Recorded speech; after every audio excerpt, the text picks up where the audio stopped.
चोरा निशा बेपारी को साबाड़ करने ओडिशा पुलिस आरंभ करिछि ऑपरेशन प्रहार जो निशा बेपारी उपरे पड़ुछि पहार। सबु जिला पुलिस पक्षरु स्वतंत्र टीम गठन करा जाई ऑपरेशन प्रहार को जोरदार करा जाइछि। कौनसी निशा कारोबार संपर्क में पुलिस सुराग पाइले सेठारे चढ़ाऊ करी निशा द्रव्य जबत करने सह बेपारी को धरी जेल पठाउछि।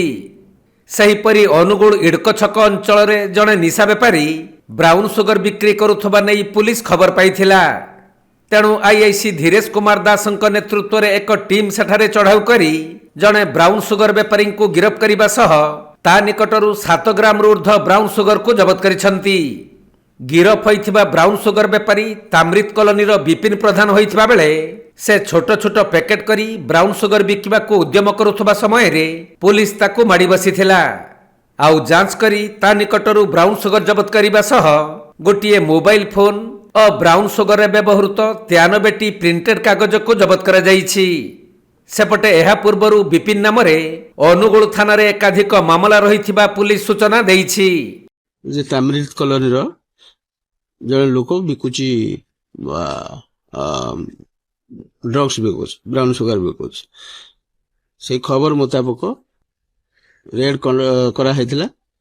रेडिंग टीम रे आईआईसी निजे थिले तांको सहित SI Ayushkant Jena SI Aditya Kumar Patnaik and other staff सब शामिल थिले एवं रेड बेले जड़े मुदला को डिटेक्ट कले जहाँ पाखरु 7.130 ग्राम ब्राउन सुगर जबत होइछि। मोबाइल फोन जबत होइछि। 93 pieces of blue white and yellow colour printed paper जोटा कि ड्रग्स खाइबा पई उद्दिष्ट जहाँ माध्यम रे ताकू भी जबत करा होइछि। मुदलार नाम होछि विपिन प्रधान, तांको बापा के नाम होछि बिरंजी प्रधान, तांको घर ताम्रित colony Matia Sai PS district Anugul थाना। वर्तमान तदंत चली एवं आक्यूज अरेस्ट होइछि आज फरार हो। से केवल से जड़ित ना आउ किए किए हाँ सेटा आम इन्वेस्टिगेशन देखुछु जे तांकर लिंक रे आसीबो तदंत चली जो माने आसीबो तांको विरोध रे कार्यानुष्ठान सेटा सेटा आम भी तर्जमा करछु। सोर्सटा को आसटन करियो वेरी शॉर्टली एटा करियो। तांकर आगुरु केस अछि कैरेक्टर एंटिडेंट तांकर अछि 2टी केस अछि not brown sugar other case होची 311 नंबर केस गोटे अछि 2013 629 2022 रो केस अछि अंकनार।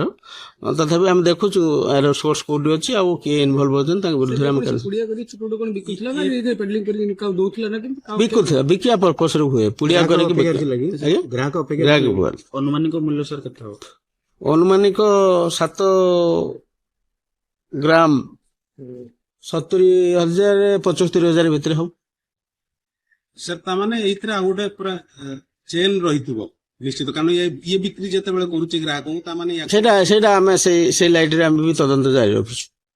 अनुगुलुरु शिबु नायकଙ୍କ रिपोर्ट कोणार्क लाइव।